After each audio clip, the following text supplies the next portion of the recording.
Қайырлы күн, құрметті оқушылар.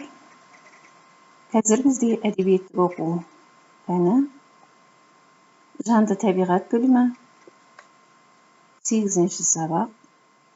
Тақырыбы туған өлкем гүлдері. Авторы Тұманбай Молдағалиев.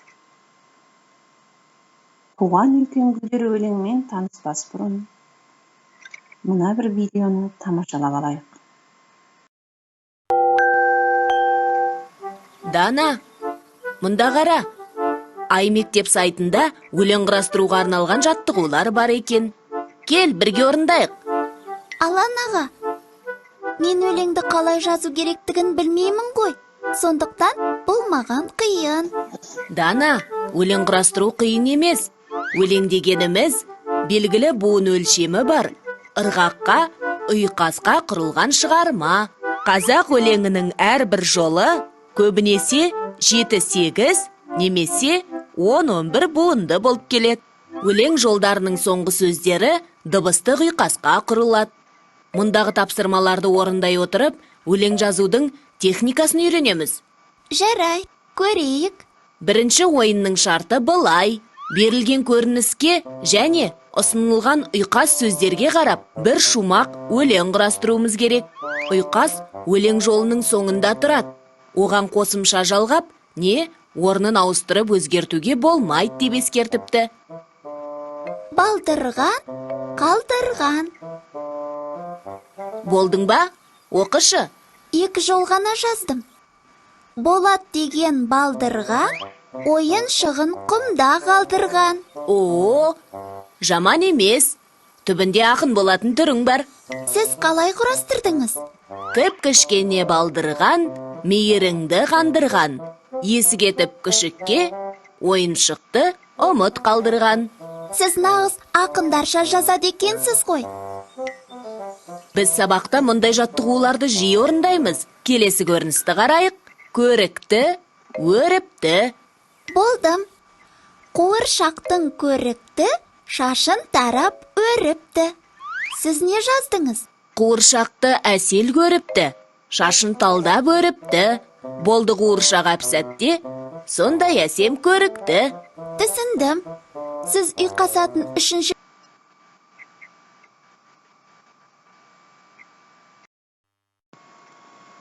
Оқу мақсаты өз ойымен, сезімін, көркем бейнелі сөздерді қолдана отырып жеткізу. Автор Тұманбай Молдағалиев, ақын, аудармашы.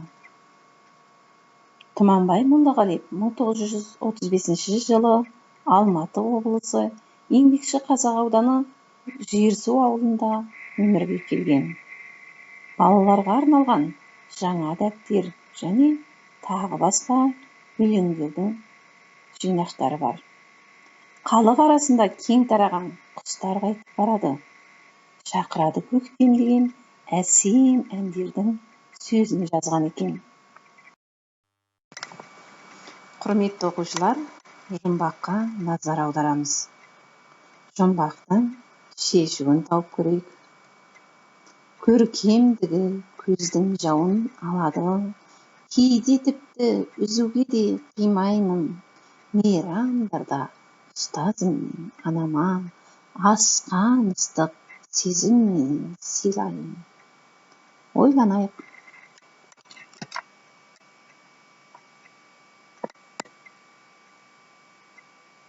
Жарайсыңдар.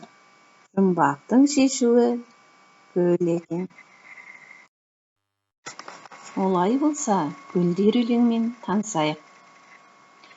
Гүлдер, гүлдер, көп гүлдер, қызыл гүлдер, көк гүлдер, жайнар кезім келді деп, қанаттарың желбіреп, таңмен бірге оянып, күн нұрына боянып, көрік бердің далаға. Гүлдер, гүлдер не түрлі, құлпырды да жетілді, барлық дала өртеніп, бара жатқан секілді. Өрт дегенім гүл екен, отқа ұқсап тұр екен, үлпіл қағып жүрегін, үзіп алдым біреуін, сыйлайын деп анама. Гүлдер, гүлдер, шоқ гүлдер, қызыл гүлдер, көк гүлдер, тұра берші ырғалып, тұра берші нұрланып. Сол тұрғаның ұнайды, құлпырғаның ұнайды, ұқсап сәби балаға. Тапсырма. Гүлдер өлеңіндегі бейнелі сөздерді табамыз. Бір нәрсені айрықша сипатын анықтау үшін оны көркейтіп, айқындайтын бейнелі сөз қосылады. Бұл көркем сөз эпитеті деп аталады. Келесі тапсырма. Анаңа, ұстазыңа және досыңа сыйлайтын гүлдеріне көркем бейнелі сөздердің көмегімен сипаттап бер. Мысалы, әсем гүл, ақ гүл, қызыл гүл, көп гүл.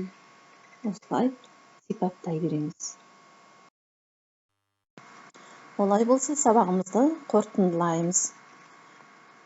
Гүл туралы 5 жолды өлең құрастыруды тапсырамын.